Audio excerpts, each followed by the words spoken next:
Welcome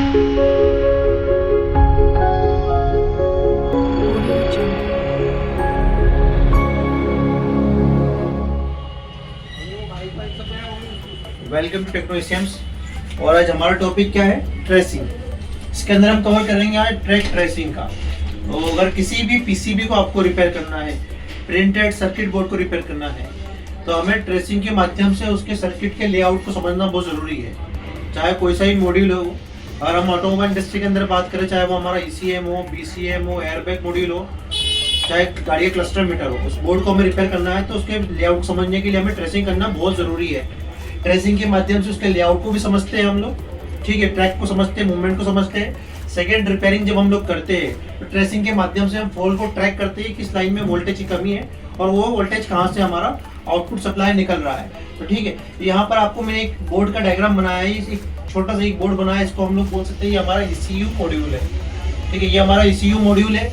इसके अंदर हम लोग टारगेटिंग करना सिखाएंगे और ट्रेसिंग की क्या फॉर्मेट रहता है उसके अंदर हम डिस्कस करेंगे। ठीक है, सबसे पहले आप देख सकते हो यहाँ पर मैंने सेंसर बना रखा है। यहाँ पर मैंने जो लाइन है एक्चुएटर की लाइन बना रखी है।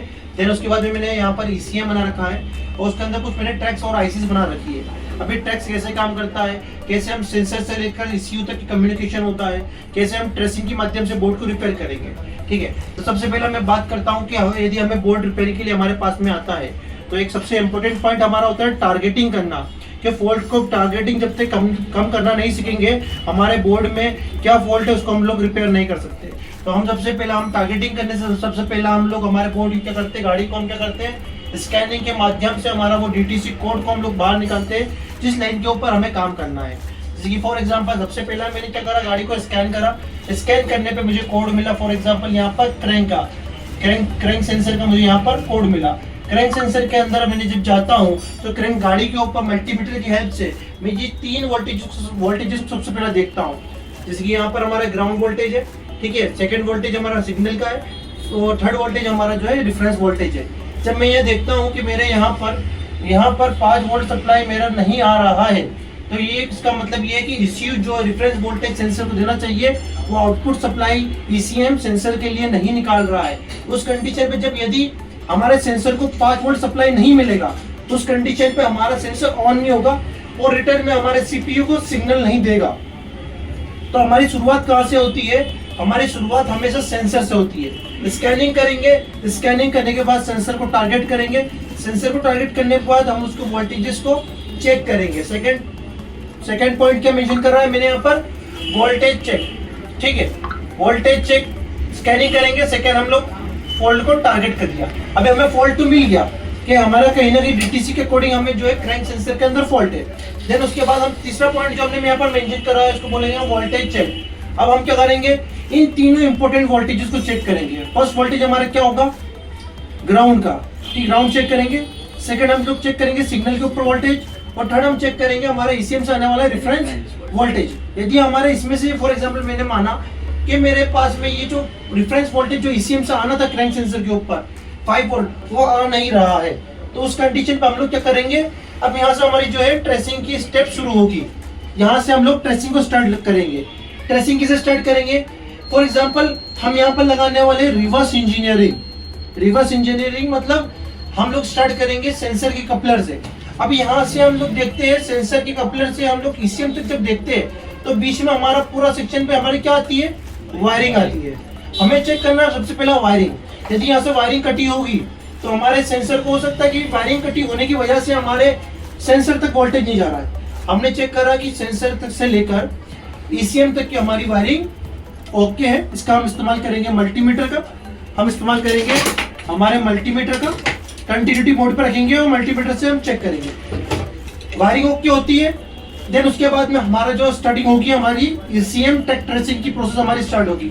इसके अंदर हम लोग पिन तक पहुंच गए, ठीक है। अभी पिन से हम देखेंगे कि कौन सी IC से हमारा जो है ये वोल्टेज आउटपुट होना था, रेफरेंस वोल्टेज। देन हम ऐसे ट्रेस करते हैं, हम ट्रैक को ट्रेस करेंगे, ट्रेस करते हुए हम उस IC तक पहुंचेंगे, ठीक है। फॉर एग्जाम्पल मैंने ट्रैक को ट्रेस करा, यहाँ से ट्रेस करा। देन मेरे को मालूम पड़ा कि ये मेरी जो आउटपुट सप्लाई निकलना था, ये मेरा पावर रेगुलेटर IC से आउटपुट सप्लाई ये निकल रहा है क्रैंक सेंसर के ऊपर, क्रैंक सेंसर के ऊपर। ठीक है। अभी यहाँ पर सबसे पहले डायरेक्टली आईसी के ऊपर मैं डाउट नहीं करूंगा। सबसे पहले मुझे ये रास्ते में आने वाले ट्रैक के मूवमेंट को समझते हुए रास्ते में आने वाले कंपोनेंट्स को भी चेक करना है। फॉर एग्जांपल यहाँ से मैंने चेक करा रजिस्टर को चेक करने की टेक्निक आपको याद होना चाहिए। यदि यहाँ पर रजिस्टर हमारा ओके है, देन हमारा यहाँ पर 101% डाउट ये है कि ये आईसी जो है खराब है हमारी। जब हम उस कंडीशन पे आईसी को जब हम लोग रिप्लेस करते हैं, जब आईसी को हमने रिप्लेस करा, आईसी को रिप्लेस करने के बाद में जो आईसी से जो हमारा आउटपुट सप्लाई बंद हो चुका था, देन वो output supply reference voltage sensor को यहाँ से लेकर ट्रैक के थ्रू वायरिंग से होता हुआ सेंसर के कपलर तक के पहुंच जाएगा। देन जब वो सेंसर के वोल्टेज सेंसर के कपलर तक पहुंच गया, उस कंडीशन में हमारा सेंसर क्या हो गया, ऑन हो गया।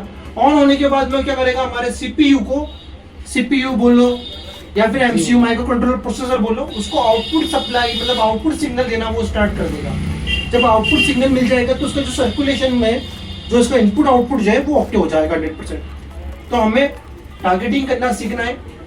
जब आप देखते हो ट्रैक्स जो होते हैं, क्या होते हैं ट्रैक्स, एक जाल होता है, वायरिंग जैसे हम लोग गाड़ी के अंदर वायरिंग होती है, वैसे हमारे पीसीबी के अंदर क्या होता है, ट्रैक्स होते हैं। ये ट्रैक्स क्या करते हैं, आपस में सभी आईसी को कम्युनिकेट करवाते हैं, चाहे वो वोल्टेज हो चाहे वो सिग्नल हो, सभी को आपस में क्या करवाते हैं, कम्युनिकेट करवाते हैं। जैसे कि आप देख सकते हो यहाँ पर हमारा पावर रेगुलेटर आईसी है, power regulator IC injector IC को 5 वोल्ट सप्लाई दे रहा है।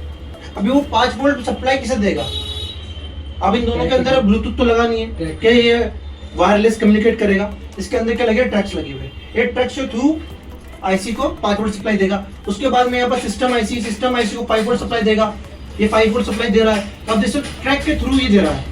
उसके बाद में हमारा ये सेंसर रिफ्रेश वोल्टेज दे रहा है, ट्रैक के थ्रू ही दे रहा है। उसके बाद में हमारे एमसीयू को ये वोल्टेज दे रहा है, तो ये ट्रैक के थ्रू ही देगा। तो ट्रैक्स के बिना हमारा सर्किट बनेगा ही नहीं, पॉसिबल ही नहीं। अभी ट्रेसिंग जरूरी नहीं कि हम लोग ईसीएम रिपेयरिंग कर रहे हैं तो ये हमें ये ट्रेसिंग सिर्फ ईसीएम के रिपेयरिंग के लिए ही होती है। कोई से भी पीसीबी हो, चाहे वो टीवी रिपेयरिंग हो, मोबाइल रिपेयरिंग हो या फिर लैपटॉप रिपेयरिंग हो, अगर सभी के अंदर हमारा प्रिंटेड सर्किट बोर्ड रहता है, पीसीबी रहता है, यदि उसके ऊपर हमें उसको समझना लेआउट को, तो ट्रेसिंग करना रहेगा और ट्रेसिंग के माध्यम से उसके लेआउट को हम समझेंगे। सेकेंड, फॉल्ट पकड़ने का मैंने तरीका आपको बताया कि फर्स्टली हम उसको स्कैन करने के बाद में उस जहाँ पर वोल्टेज की प्रॉब्लम है उस जगह तक पहुँचेंगे, फॉल्ट को हम टारगेट करेंगे, वोल्टेज को चेक करेंगे, वोल्टेज जिस लाइन में नहीं आ रहा है, जिस पिन पे वोल्टेज नहीं आ रहा है, देन उसी पिन को हम लोग को ट्रेसिंग करना है। और ट्रेसिंग करने के बाद में वायरिंग से होता हुआ ईसीएम कपलर तक के, ईसीएम कपलर से लेकर आईसी तक के, ठीक है। आईसी के पहले हम लोग कंपोनेंट्स भी चेक करेंगे, कंपोनेंट्स ओके है, यदि कंपोनेंट खराब है तो कंपोनेंट को रिप्लेस कर देंगे सोल्डरिंग की मदद से। कंपोनेंट हमारा क्या है, ओके है, तो फिर आईसी को हम लोग रिप्लेस करेंगे। तो ट्रेसिंग के थ्रू हम लोग फॉल्ट को काफ़ी इजीली हम लोग पकड़ सकते हैं। तो अब हम लोग जो है यहाँ पर जो है ट्रेसिंग करेंगे। ट्रेसिंग कैसे होती है वो आपको बताऊंगा मैं, थोड़ा सा आप करीब में यहाँ देखिएगा। जैसे कि ये जो सेंसर हमारा आईएटी सेंसर, ये ठीक है, ये तो ये हमारा ये आईएटी सेंसर जो है यहाँ पर आपको दिखाता हूँ मैं। ये जो हमारा सेंसर है ये आईएटी सेंसर है, इसको मास एयरफ्लो सेंसर भी हम लोग बोलते हैं, कंबाइन सेंसर है ये। अभी सेंसर के ऊपर देखिए ये हमारा सॉकेट लगा हुआ है, ये सॉकेट लगा हुआ है। यहाँ पर कितने वायर का सॉकेट है ये 1 2 3 और 4, थोड़ा जूम करना है यहाँ पर। ये 1 2 3 और 4 वायर का तो जो है सॉकेट है जो कि सेंसर के ऊपर लगा हुआ था, ठीक है। अभी हमने देखा सप्लाई देकर देखा कि हमें पिन नंबर 1 के ऊपर कितना वोल्टेज आ रहा है, 12 वोल्ट पॉजिटिव सप्लाई है। सेकंड नंबर पिन जो है ग्राउंड की है और थर्ड नंबर पिन पे हमारा 5 वोल्ट सप्लाई आ रहा है, फोर्थ नंबर पिन के ऊपर 5 वोल्ट सप्लाई आ रहा है। फॉर एग्जांपल हम ये मान लेते हैं यदि ये 12 वोल्ट सप्लाई हमारा नहीं आया पिन नंबर 1 के ऊपर, तो सेंसर उस कंडीशन पर हमारा ऑन नहीं होगा।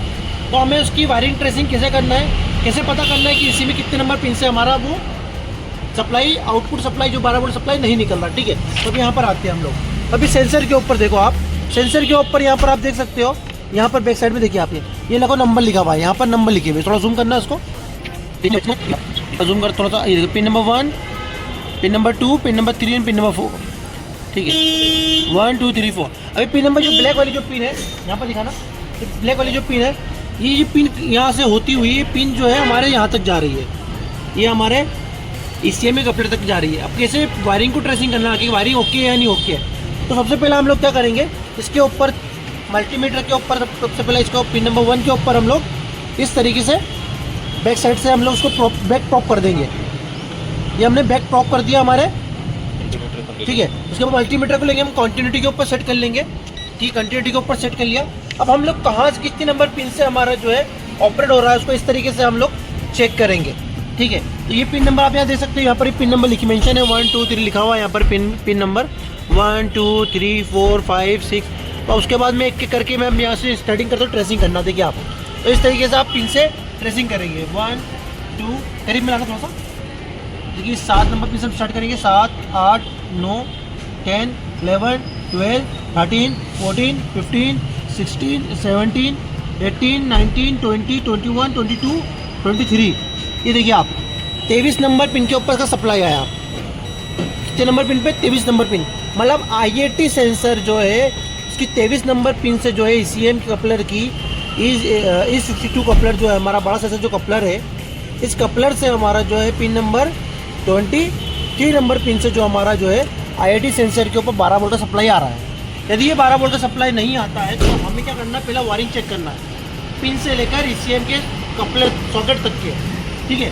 पिन यदि वायरिंग ओके है हमारी, फिर उसके बाद में पिन नंबर 23 को ECM निकालने के बाद पिन नंबर 23 के ऊपर रिवर्स ट्रेसिंग करके हमें उसके फॉल्ट को रिपेयर करना है। तो ये प्रोसेस होती है हमारी फॉल्ट फाइंडिंग करने की या फिर बैक रिवर्स ट्रेसिंग करने की वायरिंग को, ठीक है।